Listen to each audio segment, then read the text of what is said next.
मैले अब यो पूर्वाञ्चलदेखि लिएर केन्द्रसम्म पहिले मैले खेल्दै गर्दाखेरि र अहिलेको खेलाहरू हेर्दाखेरि पनि राष्ट्र अन्तर्राष्ट्रमा पनि प्रायःजसो महिलालाई विभेद गरेर पुरस्कार राशि राखिन्छ।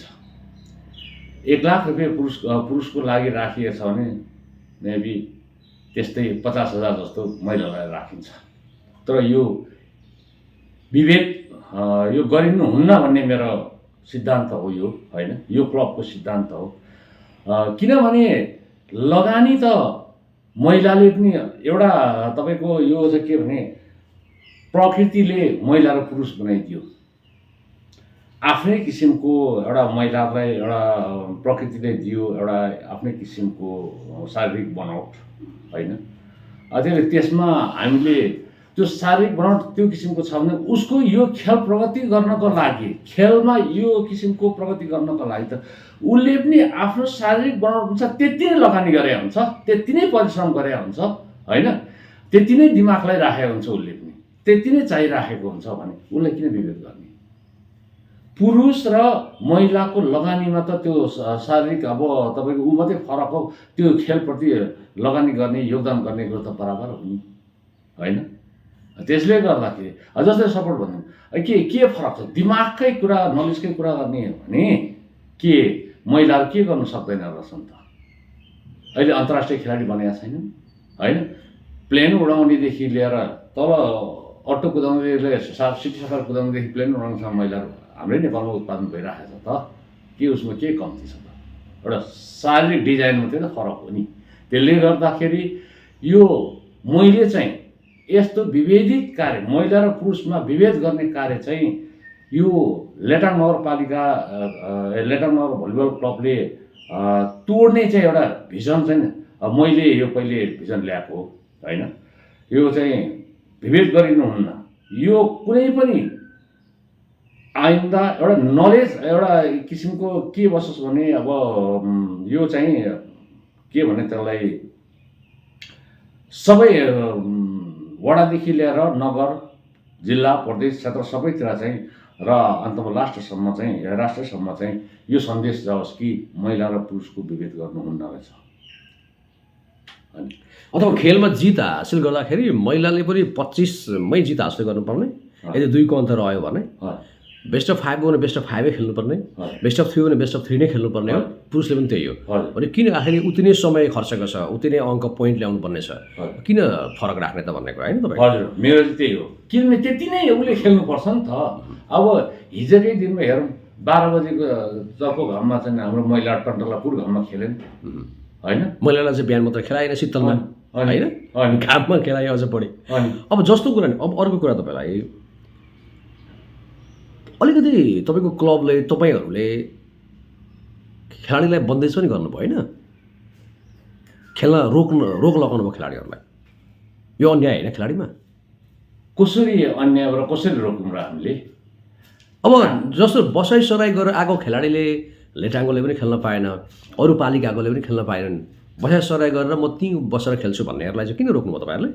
यो चाहिँ हाम्रो सिद्धान्त चाहिँ के त भन्दाखेरि जब खेलाडीहरूले अहिले यस्तो एक किसिमको विकृति ल्याएका छन् कि आफ्नो स्वार्थको लागि व्यावसायिक खेलाडीलाई मात्रै खेलाडी मान्यता होस् भन्नको लागि पनि होला जस्तो लाग्छ मलाई, होइन।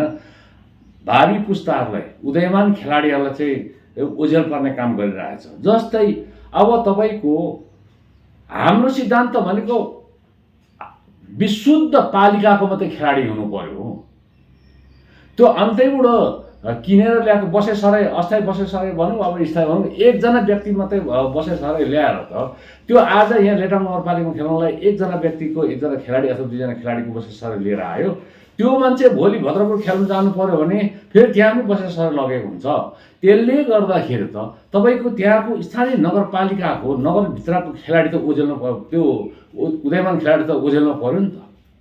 त्यो नहोस्, उदयमान खेलाडीहरूले, भावी पुस्ताका खेलाडीहरूले पनि त्यो राम्रो अथवा राम्रो खेलाडीको चाहिँ उसको खेल सिकोस्, होइन।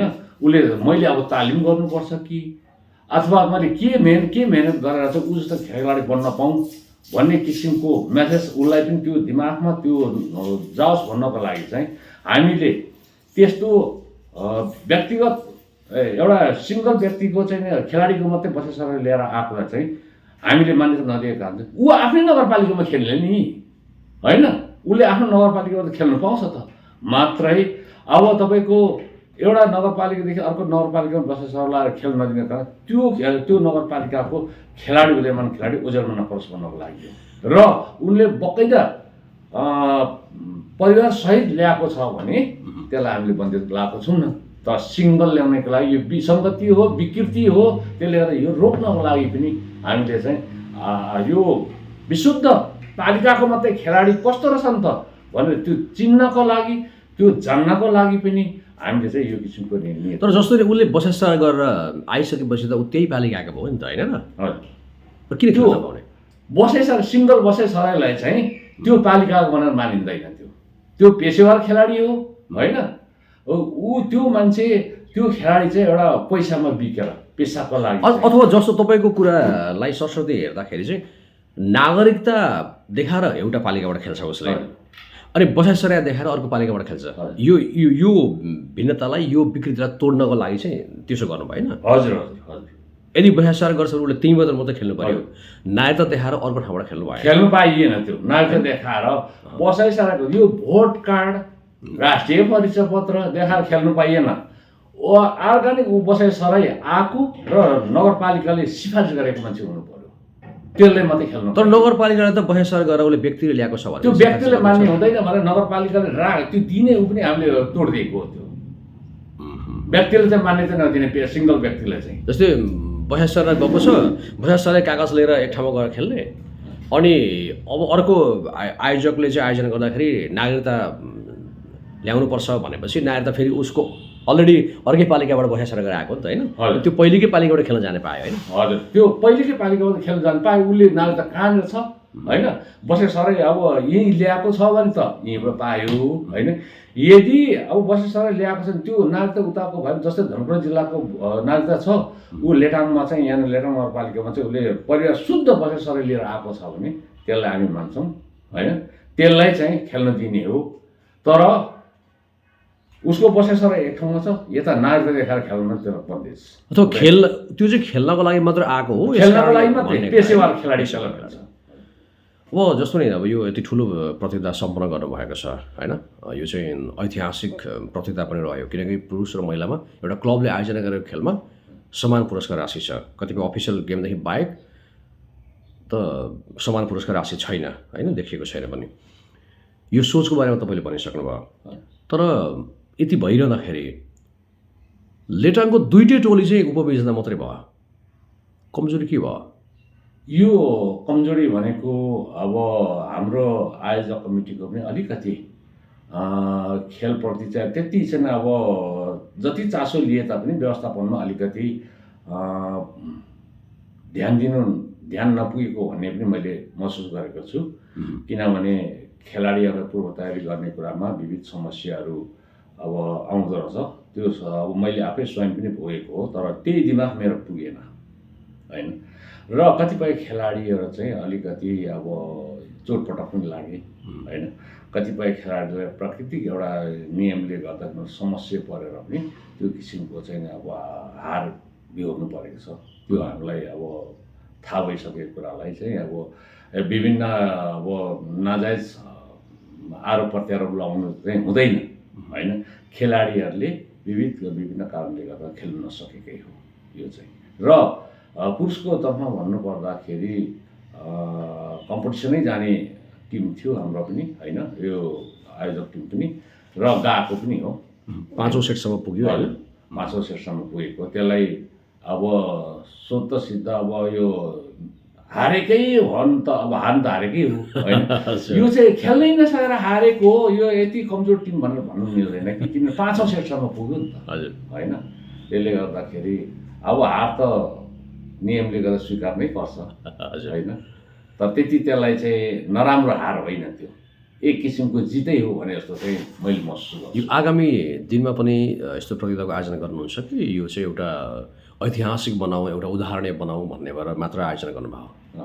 होइन, यो हामीले यसलाई निरन्तरता दिने योजना गरेका छौँ। अब करिब करिब यो क्लबले चाहिँ केही नभए पनि वर्षमा एउटा आयोजना चाहिँ गर्न सकोस्।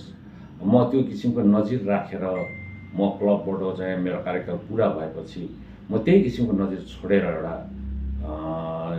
त्यो योजना चाहिँ बनाएको हो मैले।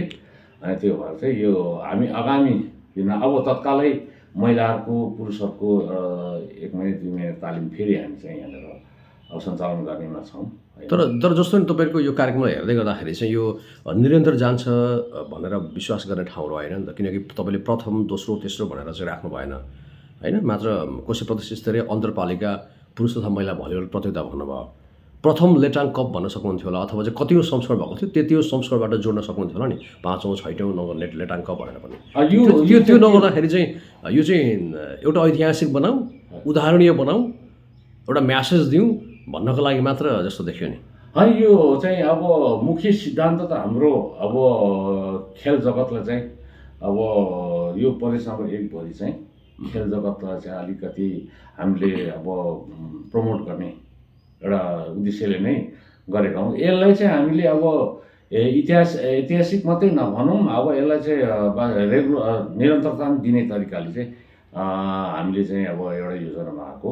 तर अहिलेको अब हिजोसम्मको खेलको 4 दिनको अवधिमा क्लबले सोचेभन्दा धेरै राम्रो चाहिँ भएको हामीले महसुस गरेका छौँ। हामीले जति सोच्यौँ त्योभन्दा डबल राम्रो भयो भन्ने चाहिँ हामीले महसुस गरेको। त्यो लगानी गरेकोमा गल्ती गरेछ भन्ने पछुतो चाहिँ छैन? होइन, त्यस्तोमा हामी छैन त्यो। किनभने हामीले युवा युवती खेलाडीहरू महिला पुरुष खेलाडीहरूको लागि हामीले लगानी गरेको हो होइन। अब हार र जित त खेलको नियम हो नि त। त्यो त युद्धमा जाँदा पनि सबैले त जित्दैन नि त। यो त युद्ध मैदान हो नि त, त्यसले हार र जित त हुन्छ। तर कार्यक्रम यसरी सम्पन्न यतिको अब सभ्य तरिकाले सभ्य र भव्य तरिकाले सम्पन्न गर्नु सक्नु नै त्यो हाम्रो जित हो, त्यो हाम्रो सफलता हो, लेटाङ नगर भलिबलको सफलता हो भनेर हामीले चाहिँ गौरव ठानेको छौँ। यो चाहिँ